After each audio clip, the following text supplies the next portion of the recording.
Yo, guys. It is Bernard with another episode of the Angry Blur podcast. Hopefully, we do not have any audio issues this time around. I tried my best to fix it last week.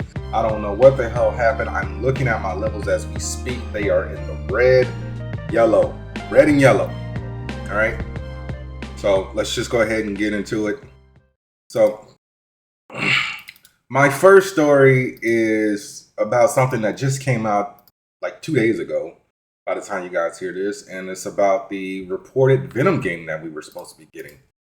So Najee Jeter, who does the voice of Miles Morales in Spider-Man, Miles Morales, Spider-Man 2, the 2017 Spider-Man series, and I believe Spidey and His Amazing Friends, was on a podcast recently called Love It Film. And he was saying that basically we were supposed to get a solo Venom movie, but it got scrapped due to the passing of Tony Todd. So I do recall before Tony Todd passed, like when he was doing promotion for Spider-Man 2, he said he did a shit ton of dialogue and they probably only used about 10 or 15% of it. So Jeter basically said that, he remembers Tony Todd as his uncle when, Tony was calling him nephew. And, he took Tony Todd's passing very hard. And he also said that him and Yuri Lowenthal went to the funeral. And he also said that he hopes that the game still comes out, but there's no confirmation from anybody from Insomniac or Sony. Do believe that somebody said who worked at Insomniac said this wasn't true. But it was also involved in the hack that happened in 2023 that showed that, the whole roadmap for Spider-Man 2, all the DLC that got scrapped, the Great Web game, that was the multiplayer live service game that I told you guys about. I did a trailer reaction to it, I want to say like 2 years ago or something like that.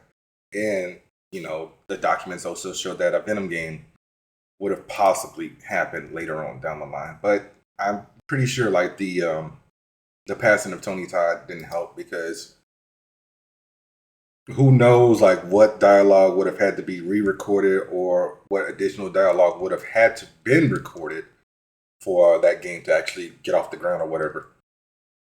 And I am trying to remember if they destroyed the symbiote or not.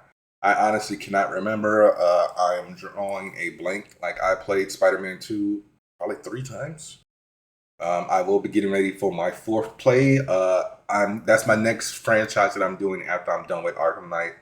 If you are watching this video on YouTube, or if you're listening to it, go subscribe to my YouTube, where I have been streaming all 4 Batman games. Literally played Arkham Origins on my PS3. And I am about 50% done with Arkham Knight. All right, the next story is in regards to, what is it? The Avatar movie, The Legend of Aang, I told you guys about, that got leaked online last week. And the guy accused of leaking the movie has been arrested in Singapore. So he was a 26-year-old man who was accused of the leak. And apparently he gained unauthorized remote access to the server which the film was stored on. And that led to him, downloading said movie and uploading clips of the movie online. And, obviously, clips started circulating on Twitter. And apparently he is looking at a possible 7-year prison sentence or a $50,000 fine. So I don't know what the I don't know if this $50,000 fine is in whatever the currency they use in Singapore, or if that's in US. Yeah, the guy's name was it's actually a group of hackers called Pickle Crew. So yeah, they were responsible for the hack.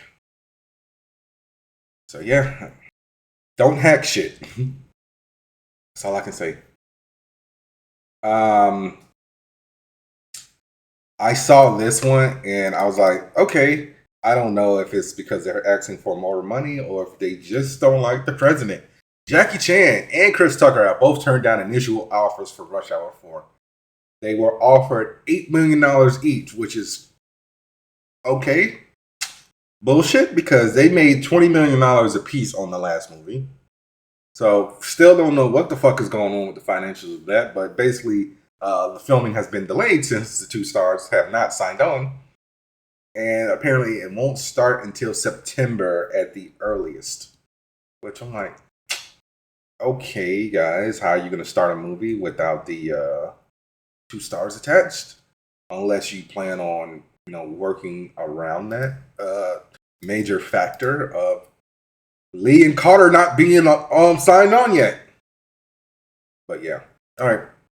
Last week I told you guys about Marvel laying off about 1,000 people from the visual arts department. And one of those people, unfortunately, was Andy Park. So Andy Park made a post on his Instagram and Twitter that said Marvel Studios visual development 2010 to 2026, the end of an era. I was there at the start of the team that broke the mold. 16 years, 40 plus films, and 15 films led as director of visual development. I couldn't be prouder of the history we made. My journey continues. So I don't know if he actually has a art book out, but I'm going to go over some of the movies that he worked on at his time at Marvel, because he also did interiors for comic books at Marvel. Like Uncanny X-Men, he did the official handbook of the Marvel Universe, A to Z, which came out in 2008. Outside of Marvel, he did X-Force, Archangels, the Saga, Lady Pendragon. He did the Fathom swimsuit special, Witchblade, Tomb Raider,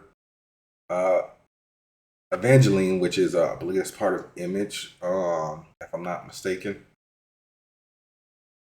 But as far as comic book covers, Superman Confidential, which he did like a few years ago, New X-Men, Weapon X, Excalibur, The Authority, Wildcats, God of War, and the Tomb Raider Dark Horse series. And as far as video games, he worked as a concept artist on Dungeons and Dragons, Dragon Shark, which came out in 2005, God of War 2, God of War Chains of Olympus, which I believe was the PSP game. Yes, God of War Collection, which was the collection that was released on PS3. God of War 3, worked as a concept artist. Starhawk, which I think I played on PS3, I can't remember. And God of War Ascension, which was another PS3 game, which I believe was it was an integral game. All right, so these are the movies he worked on at Marvel. Captain America, the First Avenger. So I'm basically going to go from a concept artist to supervisor, which he started as. Okay, so concept artist for Captain America, the First Avenger, concept artist for Thor, concept artist for the Avengers, for Iron Man 3, Thor the Dark World, Captain America Winter Soldier, first Guardians of the Galaxy, Age of Ultron, Ant-Man. Okay, so this was where he started to get a little bit more leeway. Captain America Civil War, he was the lead concept artist. And Doctor Strange, he was also a concept artist on that. So Guardians of the Galaxy Volume 2 is basically, it looks like where he got the lead in supervisor for visual development. So Guardians of the Galaxy Volume 2, Thor Ragnarok, Black Panther, Infinity War. That one basically had Ryan Merriting back on development, so he was just a concept artist on that one. I mean, Ryan was the supervisor on Infinity War. Okay, so back to supervisor on Ant-Man and the Wasp, Captain Marvel, Endgame, back down to concept artist. So Ryan Merriting was back on supervisor position of that. All right, so here we go, back on everything else. WandaVision supervisor, Black Widow supervisor, Shang-Chi supervisor, concept artist on Hawkeye. Maybe, I don't know who was the supervisor on Hawkeye. I gotta look into that. Doctor Strange in the Multiverse of Madness, back on concept. Love and Thunder, supervisor. Ant-Man and the Wasp Quantumania supervisor. Guardians of the Galaxy supervisor. The Marvel supervisor. And not Captain America. Deadpool and Wolverine. That was his last thing as a visual development supervisor. So hopefully Andy Park goes somewhere where he's celebrated and not just where he's tolerated. So I don't know, man. Make the jump over to DC if you can. I don't know if what the deal is if you guys have non-competes over at Marvel, but I'm pretty sure James gonna bring you on since you worked on two of his movies. All right, so my next story is in regards to the boys as a collective. Um, Gen V has been canceled by Prime Video. Eric Kripke and Evan Goldberg regretted that they couldn't keep the party going for another season at Godolphin, but they did tease that Jordan Marie and the rest of the crew will not be left behind. So they said that we're committed to continuing the Gen V character stories in The Boys Season 5 and other VCU projects on the horizon. You'll see them again. So we already know that Marie was going to be in a season of The Boys, just don't know when because we got, what, 4 episodes left? So yeah, they also gave the release window to Vought Rising, which is going to be sometime next year, which is the prequel set in the 50s, which focuses on the origins of Vought. So, Jen Snackles is returning as Superboy, and Aya Cash will be returning as Stormfront, which I believe they revealed her name to be Liberty, from what Soldier Boy knows her as, and the last episode where, they told Soldier Boy that Stormfront was the other person who used V1. We finally got the revelation of what was going on between those two, which I'll talk about in the review for this episode of The Boys. Also, in regards to that, we got to give a congratulations to Jack Quaid and Claudia Doumit, who play Huey and Veronica Newman, respectfully. They got married in Australia, I think last Monday or something like that, if I'm not mistaken. So yeah, if you didn't know, Claudia Doumit is Australian. So they got married at the Mona Farm in Braidwood, Australia. So congratulations to them. There's not that many photos that came out. Looks like, I don't know who decided to post the photo of them doing their first dance and their not their first kiss as bride and groom, but I'm happy for them. You should love. Don't be a bitter, spiteful person. Like, man, fuck that. It should have been me. It was never gonna be you. Okay, they've been together for 4 years or something like that. So yeah, congratulations to them. It's a little bit early, but I'm gonna take my break because I have to loop around a story that I jumped over because I didn't watch the trailer and I started this podcast a little bit earlier than expected. So here's your W ad. I'll be right back. This episode is brought to you by Dubby. Dubby gives you focus and energy without the crash and jitters. It has no sugar, fillers, or artificial dyes. Mix 1 packet or scoop into 8 or 12 ounces of water. Stir or shake well. Some powderiness is normal, and it has all the important vitamins. So this has vitamin C, B3, B6, and B12. And it's made from coffee fruit extract. So drink it and go conquer a task. And go to Debbie.gg and use my promo code AngryBlurred10 at checkout to save 10% on your order. That's Dubby.gg with promo code AngryBlurred10. All right, guys, I am back. I am working on the my restless body syndrome. I don't know how many people actually watch the video because I never look at the numbers on YouTube, but I tend to grab my head a lot and things like that. I'm working on it. So trailer reactions, Clayface. Woo! Movie looks good. Shout out to Tom Reese Harry's. It's giving straight up David Cronenberg, The Fly vibes. If you never seen the David Cronenberg version of The Fly, check it out. It's just straight body horror.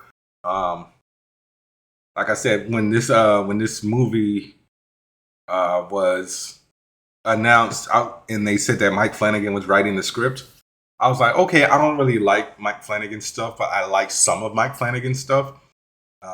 He likes to work on Stephen King stuff, but the Fall of the House, the Netflix stuff, I'm not really a fan of. But Doctor Sleep was amazing. Can't wait to check out the Carrie series that he has coming out. But yeah, Tom Reese Harry's Naomi Aki, October 23rd, just in time for Halloween.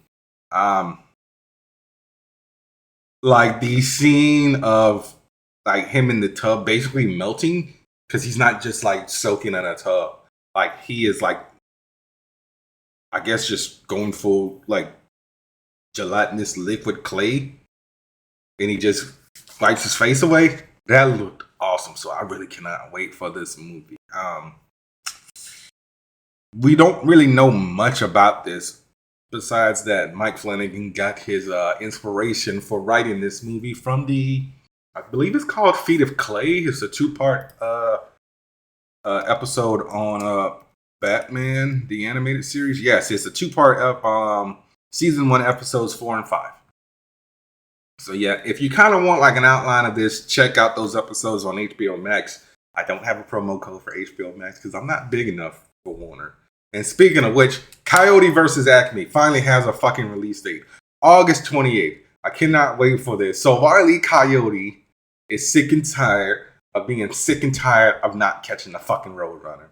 So he goes back to his house and he sees Will Forte, who is a lawyer, who basically, I think he's like an ambulance lawyer or something like that.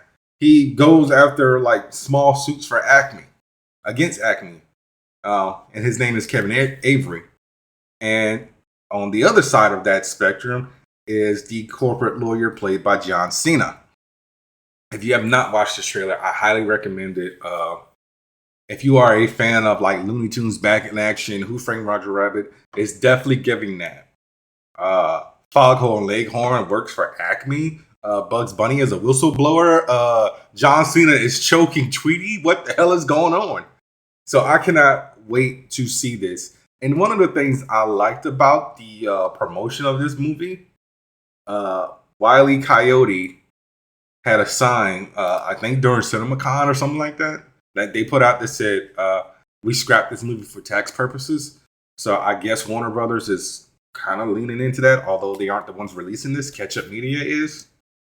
But yeah, so like when they show like the Warner Brothers logo, like there's a little asterisk at the bottom of it where it says Warner Brothers Discovery. It says a wholly owned subsidiary of the Acme Corporation. I saw that. I'm like, okay, so they're embracing the fact that, you know, they scrapped this movie for tax write-offs, despite the fact that people wanted to see it. So yeah, I will definitely be reviewing this movie. I did not review The Day the Earth Blew Up. I haven't even watched it yet, but I just wasn't a fan of like the concept of it. It just felt like too much of like a Chicken Little ripoff. And if I wanted to watch Chicken Little in animation, I would go watch Disney's Chicken Little, which I quote all the damn time. What are we talking about? Shout out to Zach Braff, even though I don't watch Scrubs. All right, my next story is in regards to a TV show that got turned into a movie that nobody liked, that is now getting turned into a movie that maybe people are going to like. Miami Vice. So this was rumored for a while. Michael B. Jordan was supposed to be playing Tubbs, and Austin Butler Crockett. I believe that's right. Unless I fucked up the characters' names and got them switched up. Been so long since I saw Michael Mann's Miami Vice movie, and I didn't watch the show because I was a baby. But yeah, so they have signed on to star in Miami Vice 85, and this will be directed by Joseph Kosinski, who has directed several movies with I almost said Tom Hanks. Tom Cruise in them. Some are not well received, and one is very well received. He directed Tron Legacy, Oblivion, Top Gun Maverick, F1. He also did a movie called Only the Brave, which I don't think anybody saw. He directed Twisters? I don't think he directed Twisters. Did he produce Twisters? Oh, he came up with the story for Twisters. That's what it was. So yeah, can't wait to check this out. This will be released sometime next year. It says August 6th, but I don't think movie dates are solidified in stone unless it's like 4 months out. And even then, that's still not a guarantee. So my next story is for the gamers of Xbox. So Xbox has decided to make some changes with their ideas of what, you know, gaming should be for Xbox. So, I can't remember the lady's last name. Asha, who is basically the head of Microsoft now, and somebody named Matt sent out a letter to Xbox team members, and they publicly released it as well. So it says, "We are Xbox. Dear team, Xbox has always been different. We started with a simple idea: games should bring people together through shared experiences. This led to the first Xbox in 2001, Xbox Live in 2002, and new ways to connect from friends lists and achievements to parties and play across devices. Today, Xbox reaches over 500 million players around the world with some of the most important franchises in entertainment.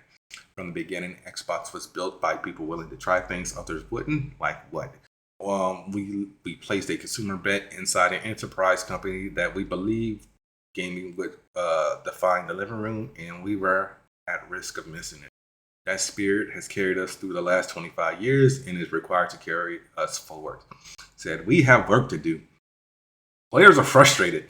New feature drops on console have been less frequent. Our presence on PC isn't strong enough. Pricing is getting harder for people to keep up with, and core experiences like search, discovery, social, and personalization feel too fragmented. Developers and publishers are asking for more. Developers and publishers are asking for more too. Better tools, better insights, and a platform that helps them grow faster. At the same time, a new generation of players is coming online with different expectations. Their time is split across games, media, and everything else competing for competition. They expect more content and familiar places and want to share the worlds they play in and want to create and socialize together, not just play together. So basically, what they're talking about is the next generation of Xbox consoles and restructuring Game Pass. Like they lowered the price of Game Pass by like $5 a month or something like that.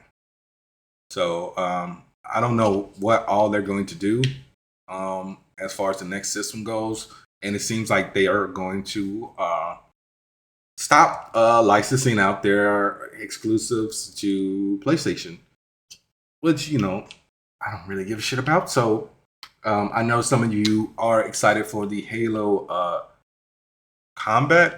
campaign evolved, remaster, remake, whatever it is, to come out. They didn't say anything about scrapping that for PlayStation, so you're safe as far as I know for the time being. But yeah, so you know, I'm not an Xbox guy. Like when the first controller came out, I wasn't feeling it. Just like the way the thumbsticks were, like one was like up top where the D-pad was, and the other one was like below, and like it gave me carpal tunnel like a bitch. And like the controllers are good now. They basically ripped off the PlayStation controller since the Xbox One. But I'm always going to be a team PlayStation guy. Like Xbox has never really had any exclusives to like catch my eye. It was like maybe like two of them, like Crackdown, which I played on the OG Xbox, and Sunset Overdrive. Other than that, it's like, Gears of War, I literally bought Gears of War Reloaded on like a whim. I saw it on like sale for like $20 at Walmart or something like that. Speaking of which, I'm probably going to do a giveaway for that. I don't know yet, so I'm not gonna splice this clip and put it on social media or whatever for everybody to like lose their shit. But yeah, so you know, congratulations to Xbox to restructuring their standards in media. All right, so my next story is in regards to comics, which I have more or less been complaining about this particular comic for about 6 months now, and that is Batman Hush 2. So I've gone on record to say that Jim Lee is a flake when it comes to comic releases. I talked about the Wildcats 2005-2006 fiasco, where only one issue came out. During the New 52, he was doing the pencils on Justice League, and like every other arc had a guest artist or something like that. And now Hush 2, which should have been done by this time last year, is only halfway done. So he is speaking out. I guess he finally saw like some of the reception to what's been going on as far as like what's taking so long. So he made a post on Friday about it. So he said lots of big personal and professional updates soon. But first, I wanted to wait until I had the firm news on Hush 2. The final issue of the second arc, Batman issue 163, finally ships on Wednesday, May 27th. I've got 2 pages left with Scott and Alex right behind me. I've been reluctant to share personal health matters publicly, but I also wanted you to know why these last two issues have taken so accordingly long. Last summer, I was diagnosed pre-diabetic, the result of decades of poor choices and work habits, way too little sleep, way too much stress, and way too many late night carbs under deadline. Meds weren't an option for me, so I've had to rebuild through diet, exercise, and sleep. Metrophin literally felt like it was disrupting my brain and poisoning my body. It's been much more challenging and frustrating to correct it using diet and exercise, but necessary. The biggest adjustment has been losing the fifth gear I used to rely on. The 10 p.m. to 4 a.m. grind that powered books like Justice League and Suicide Squad. Now I cap drawing at 1 a.m. and force myself to work during the day on weekends, but those hours are only 25 to 40% as productive as my old late night form. And then beating yourself up because you're not. Okay, I guess he meant delivering. He said you're not delivering the speed and results you expect from your self-made drawing, particularly frustrating at my lowest moments, profoundly depressing. But I shouldn't be too surprised by this. Getting older is a constant for us all, and it's probably more naive to have thought that this day would have never come. But I'm making headway. Lost about 10 pounds cutting out carbs and tracking my glucose. I hate the word glucose. Using a blood monitoring biosensor and my ongoing attempt to treat it before it blooms into full-on type 2 diabetes. End result is no more projects will be solicited until I'm done with the entire project. It's not fair to you all, the retailers, the readers, and all of DC Comics team members to be this unprofessional, particularly as the lead of this company. That said, I feel Batman 163 to be ending on a high note creatively. I wanted to thank you all for your incredible patience and support. I hope you guys will enjoy what Jeff Loeb and I have cooked up for you. All right, so I'm going to give you some grace, Jim Lee. But, this has been going on for roughly 20 years since I personally started buying like single issue comics. Before that, I was just a trade paperback guy. So, health is wealth. How old is Jim Lee, by the way? Because Jim Lee has been drawing since the 90s. What are his real quick. Jim Lee is 61 years old. He's going to be 62 in August. Yeah, Jim, you cannot grind from 10 p.m. What was it? Was it 10 p.m. to 4 a.m.? Forgot already. Let me go back. Where the hell did it go? Did I close the damn tab? Oh, no, here it is. You can't grind from 10 p.m. to 4 a.m. at that age, dude. Like, I'm not even close to your age. I got roughly 22 years junior to you, and I usually try to wind down by like 10 o'clock. Like, I'm in the bed, I'm not asleep, although I'm trying to go to sleep. But yeah, man, take care of yourself. Do better. And this is one of the things that I've said about video games, and I guess it can be said about comics now, because Jim Lee just said on record, no book that he will be working on will be announced until he's done with it. And, I appreciate his honesty on everything. And I gotta give him some grace, man. I gotta give him some grace. All right, my next story is just literally a blurb on regards to the Evil Dead Burn movie. We have a release date for July 10th. I wish like a trailer would come out besides like it was just an announcement date trailer, which I guess kind of is like a teaser, but not really. Because it was like a minute and some change, like there was no dialogue or anything like that. It just showed like the exterior of the house and whatnot. So yeah, July 10th for that. I cannot wait to watch that. You guys know I am a fan of the Evil Dead franchise, Sam Raimi, or a GOAT. All right, my next story. Have any of you owned a Sega Genesis? Why did I say Sega? Like I'm from Alabama or something. Okay, so for those of you who owned a Sega Genesis, or maybe even bought the Sega Genesis Mini Classic, whatever the hell Sega decided to name it, because I believe Nintendo has the Classic for their products. How many of you own Ecco the Dolphin? Raise your hand. I can't see you, but just raise your hand for me. I should have said how many of you have played Ecco the Dolphin. That's a better metric because I played it, but I did not own it. So Earth Day was last week, and Sega made the fucking announcement of Ecco the Dolphin complete. We'll have all versions of Ecco the Dolphin, all versions of Ecco the Tides of Time, in a brand new Ecco the Dolphin game. So, I just wanted to make sure I was not in the minority of people who hated this game. Actually, I'm gonna call Samir real quick and see if he ever played Ecco the Dolphin and what was his thoughts on it. My follically challenged friend real quick. Hopefully he answers. But knowing him, probably won't. If he does, he's gonna talk some bullshit.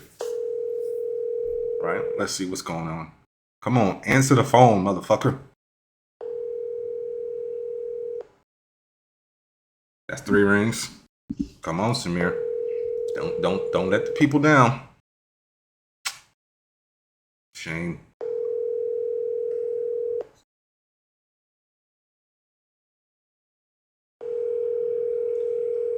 All right, no.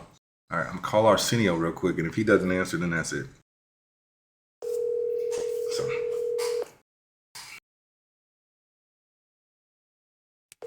let's hope he answers. Knowing Samir, he probably gonna call me back in like 2 minutes. Jeez, what the fuck is everybody doing on a Saturday? Your call has been forwarded to. Shame. I'm trying to think. Who can I call? Let's call one. I'm trying to hit up 2 more people.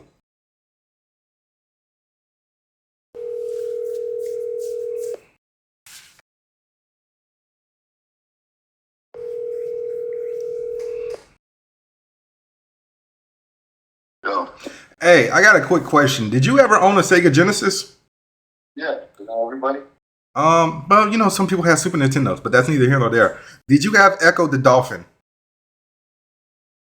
No, but I know of it. I think I played it. Wasn't there like a demo of it or something? No, it was an actual game. I mean, I know. I'm saying, didn't they give like a demo in like one of those magazines? I don't think they were sending out cartridges in the 90s. And I don't know how I played it because I know what you're talking about. I played it. I just don't remember owning it. Okay. Maybe I rented it from Blockbuster? Yeah, maybe. Do you recall playing it? I mean, like, do you remember like playing it and like what were your thoughts on it? I don't remember that much of it. I don't remember being fun enough for me to play it a lot. So okay. Why? Because they are remaking. They're re-releasing it. They made the announcement on Earth Day that they're releasing Ecco the Dolphin Complete. So basically, there was 2 different versions of Ecco games. So there was like the standard Ecco games, which were on like the Sega Genesis and whatnot, and then there was another one called I can't remember what it was called. It was called Ecco the Tides of Time, and they're going to be making a brand new Ecco game. We're gonna go from one gay game to another, huh? Yeah. Also, you're on the podcast. Damn, bro. So, I was calling to get like a gauge on like Ecco, like to see what people thought of it, because I can't be the only motherfucker who hated this game. So I was calling people. I don't remember enjoying it. Like I said, that's why I'm just like, I don't remember enjoying it. So it is what it is. Yeah. But all right. Y'all, that's Loco. Yeah, he'll hear himself on Monday and be like, yo, who the hell was that motherfucker on the podcast? This was Bernard Jr. Y'all can cancel me. I mean, this is Samir. I already tried to call Samir. I called him before you. All right, man. See ya. Let me try to call one more person. Let's try to call good old Chris. Hopefully he answers.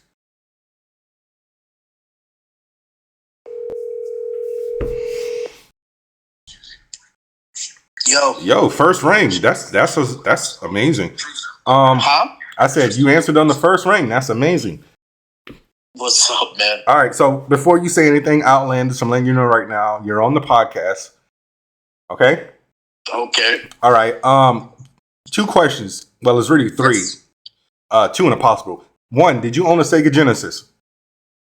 No. Okay. Okay, well then I have to rephrase question 1. Did you play a Sega Genesis? Yes. Did you play Ecco the Dolphin? No. Okay, well then that's all I needed to know. Why? What's the topic? They're re-releasing Ecco the Dolphin. So as you know, Earth Day was this week. So Sega made the announcement that Ecco the Dolphin Complete will be coming out soon, which is going to have all the versions of Ecco the Dolphin, The Tides of Time, and a brand new Ecco game. And I'm like, who the fuck asked for this? Like, I don't know a single person who likes this game who had it, and I don't know a single person who beat the damn game. You know what? What I remember from Ecco? I remember from Ecco it being like the demo, and we would watch the demo of Ecco the Dolphin. Oh yeah. That's it. But nobody I know actually played it. Like that wasn't on nobody's hit list. It was always what's the game? I just missed it. It was Mortal Kombat and some Sonic other stuff, but it definitely wasn't Ecco. Yeah, like I don't know a single person who's like, yeah, I need to get that Ecco the Dolphin. Like, and I was looking it up, like, bro, there's like four Ecco games if I'm not mistaken. But I was like, who the hell is checking for Ecco the Dolphin? I like the demo. The demo it was fun to look at, but I never actually played it at all. Not even the demo version. I just used to watch the pre-recording. Yeah, the load is the I guess like the screensaver. I know what you're talking about. It was just basically like the rough demo of the game, like if you didn't press a button. Right. Yep. So yeah, no, I never watched it. Okay. All right. Hey, you going to kickball next Saturday? Absolutely. All right. I'll man. See you then. All right. I'll see you then. All right, man. See ya.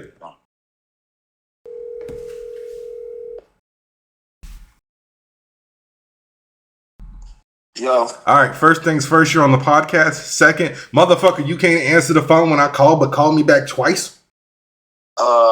Yeah, because I was indisposed. What's up? Did you play Ecco the Dolphin? No. I know of it. Okay. That's all I needed to know. It's getting re-released. That's why I'm calling around to see who actually played this game and who the fuck liked it. Because I mean, what? It had its following. You just salty about Mega Man. Let it go, nigga. It ain't got nothing to do with Mega Man, bro. It's Ecco the Dolphin. Like, people in the comments on the Twitter post and on Reddit agree with me. Like, who the fuck wants this? I'm gonna read some of these to you while you're here. Oh, great. The frustration of my childhood come back to greet me again. I was never able to clear the welcome to the machine level where you're stuck in a maze and the screen moves around you. I think I managed to beat the second game. Dude, my 8-year-old self beat games that adult me scratches his head at. I swear to God. Who the fuck wants this? That dolphin was cute, but this game is ass. The soundtrack was existentially shattering. Isn't it some aliens or shit he's abducted? Yo, somebody said sweet. Now do Shining Force, Phantasy Star, and how about not delist them after I bought them? All right, that's a good choice. Phantasy Star and people that don't know, a cute game about a dolphin. People that do know, skull emoji. Fuck this game. Anyone ever get past the first level or figure out what the fuck to do? I would just swim around squeaking. Bro, nobody liked fucking Ecco. This ain't got nothing to do with Mega Man. I can't wait to play the first 10 minutes of each game again. I remember liking the first levels and swimming fast and doing flips in the air. Never played further than that or had any desire to. Can't wait for a whole new generation of people to wonder what the actual point of this fucking game was. You know, maybe we're at a different age and people are more open-minded. Shut up, Samir. That's all I needed to know. Don't nobody want to play a game about no fucking dolphin that somehow fights aliens. I don't even remember what the fuck the plot was. Some games don't need plot, sir. Everything needs a plot, Samir. Tell FromSoft. What the hell did FromSoft do again? Dark Souls. Yeah, but isn't there a story? There's a plot. Is there a narrative? No. I didn't say a narrative plot. I just said a plot. All right, well, I'm going to eat my food, and I'm sorry about Mega Man. we're getting another Mega Man game next year. It's not Mega Man X, but you know, it is what it is. But all right. He bringing personal shit online because I am pissed that Capcom keeps going back to the well with Resident Evil, Street Fighter, Monster Hunter, and you know he was like, "Well, you should play Pragmat." I downloaded the demo. That motherfucker moved too slow for me, and you know Capcom announced the next Mega Man game. I think Mega Man 13 or 14. And I was like, "Yeah, that's cool, but I'd rather have Mega Man action, you know, and Mega Man with some actual speed and some actual moves as opposed to just a fucking blaster." But I've talked about that on the podcast. Anyway, let's cue up the spoiler alert. So I'm going to talk about Daredevil Born Again Season 2, episode 6, if I'm not mistaken. It's called Reprise. All right, and this episode, Requiem, which was directed by Angela Barnes, written by Devin Kilger and Jesse Whittago.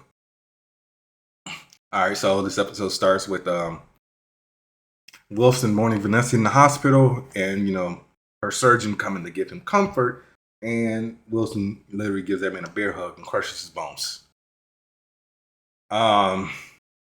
They have a funeral for Vanessa. The AVTF took Charles's weapons out of the warehouse, and then you know he is pissed off about that. And so he goes to the governor, McCaffrey, to basically offer to help her get Wilson out of office. He also sends some government agents to attack Jessica Jones, who turned down an offer to work for him.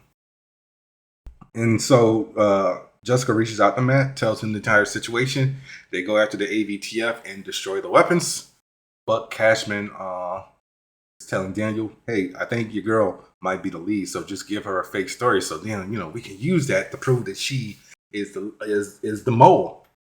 So Daniel and BB go to Daniel's house, his mom's house on Staten Island for his birthday. Meanwhile, Buck is going to meet up with Heather, who is still dealing with the PTSD of almost being killed by Muse. And they get into some basically BDSM stuff where, you know, I guess Buck is trying to help her. And he's like, "Yo, I want you to do to me what Muse did to you." And she starts choking him. I'm like, "Yo, are they about to just get it on?" And in Vanessa's room, after fucking Heather stole a ring. Is it Heather or Helen? Yeah, Heather stole a ring. All right, so BB and Daniel have dinner with Daniel's mom. BB almost leaks the story, but she decides not to. They almost kiss, and then Daniel's like, "You got to stop doing what you're doing. I ain't dumb, okay? I can't protect you anymore." And she's like, "From what?" And coincidentally, Buck is calling. There is a protest outside of City Hall about impeaching Fisk. And Karen, who is upset that Matt brought Bullseye to heel, decides to go in after telling Matt that, you know, the first mate from the ship, what was the ship called again? The Northern Star didn't make it to Witsec because, you know, somebody in Fisk's crew got him. So Karen projects all the videos of the testimonies of the people that her and Matt freed onto the not the governor's mansion, right? I mean, not the governor's mansion, not the mayor's mansion, but the mayor's office. And Matt's in there confronting Fisk about everything, tells him like, "You need to stop." And he's like, "We both need to leave New York." And Fisk is like, "Nah, I'm good." So they fight. I thought Matt killed him for a minute, but he didn't. And Powell, you know, the fucking corrupt guy, causes a riot by shooting the dude who Karen tased after figuring out that, hey, he might have been the snitch who flipped on them, because he gives him a key card like, "Hey, you dropped this." He's like, "Oh, thanks." And you know, he puts it together, shoots him, causes a riot. And then Powell, somebody snatches off Karen's wig, and then Powell finds Karen. And I'm like, "Oh shit." So Matt was, I don't know if he was about to kill Wilson, but he's gonna have to jump out the window now, knock Powell out, save Karen's ass. It's always a Karen. Oh yeah, and fuck Echo, that fucking dolphin. I'm still mad about that. But yeah, fuck that dolphin. But yeah, Karen is always somehow messing something up. Like in the first series, she killed Wesley, which basically caused her to be on Wilson's hit list.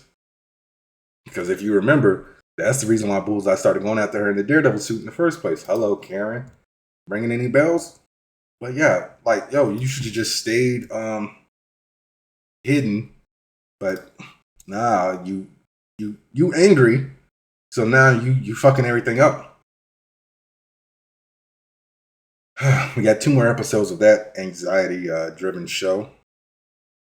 All right, so now I am going to talk about the season finale of season 4 of Invincible.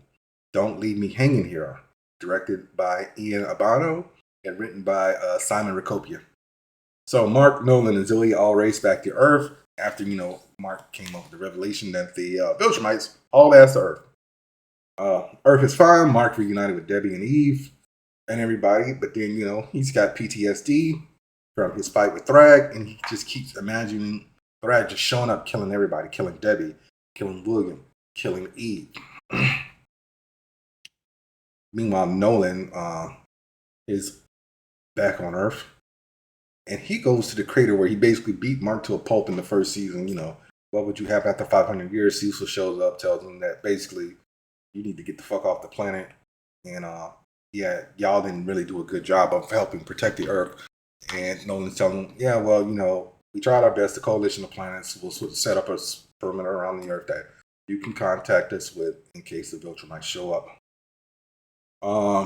Eve tells Mark that she was pregnant and that she had an abortion because she was afraid of raising the baby alone.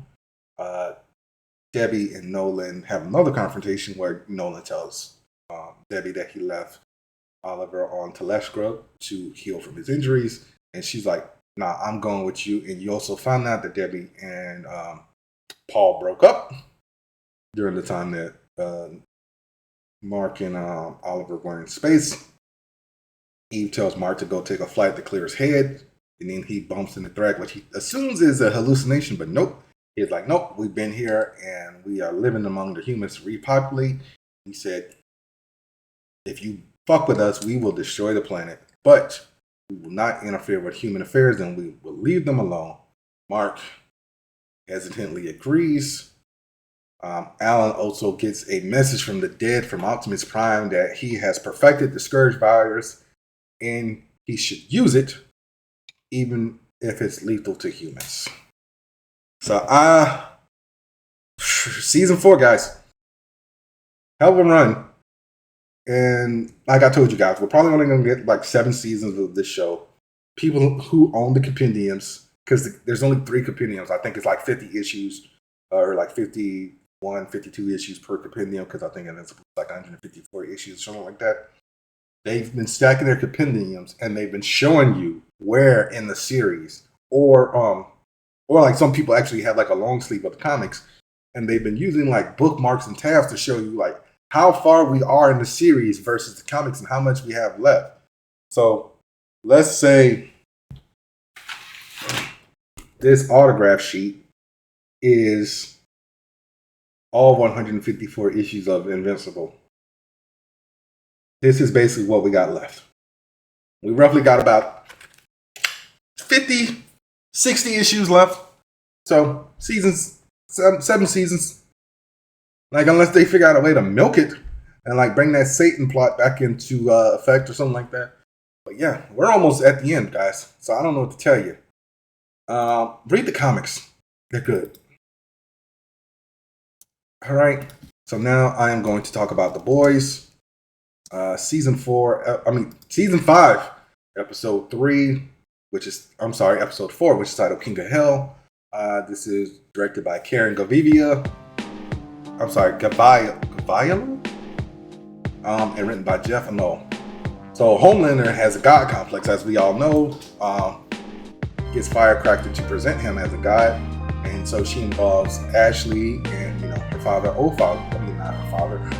husband, Ofather, So the boys still don't have the virus. They go to Fort Harmony to find V1. Frenchie figures out that there is a parasitic disease in the air, which is basically causing everybody to go get their full rage on against each other, but he is immune to his past drug use. So they find out that bomb site took all the V1 vials, and then everybody slowly starts crashing out. So Butcher and Huey are going at it. Kimiko, Butcher, and Mother's Milk are going at it.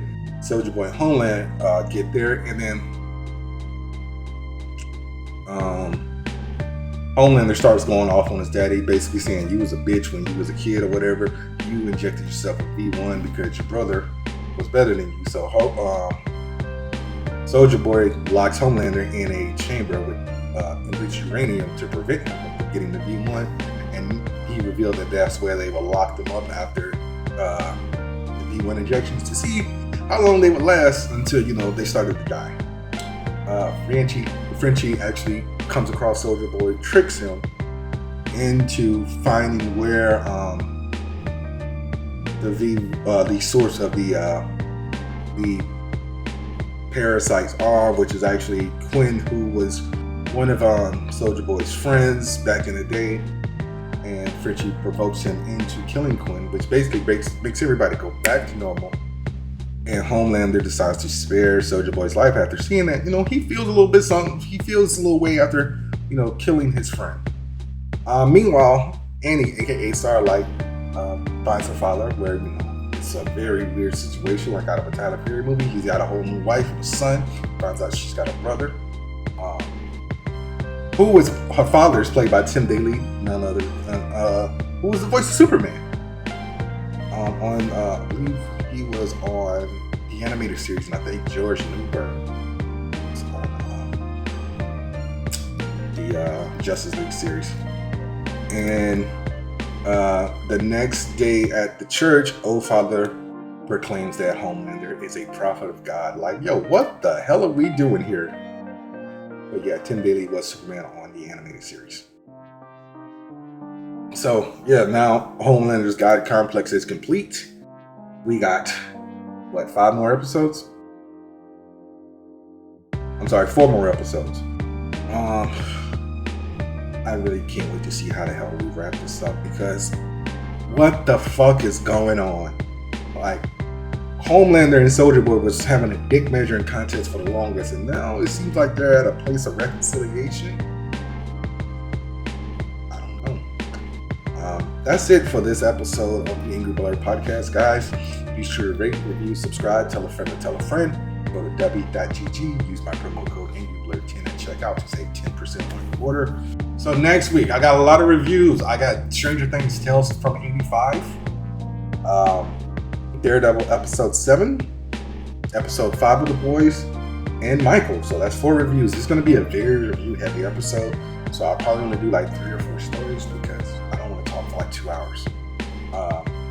Because as you heard with Chris, Jared's turning 39 next week, and for some reason he wants to have all of his friends who are late 30s, early 40s, some are late 40s, to play kickball. It's like, yo, I got in an accident 4 years ago. My entire body is fucked up, and you want me out there kicking kickballs, bro? Plus, I don't know what is up with my foot. I can't kick a ball straight. Every time I play kickball, the ball would veer to the left. It's a foul. All right. Anyway, I'll see y'all next week. Peace.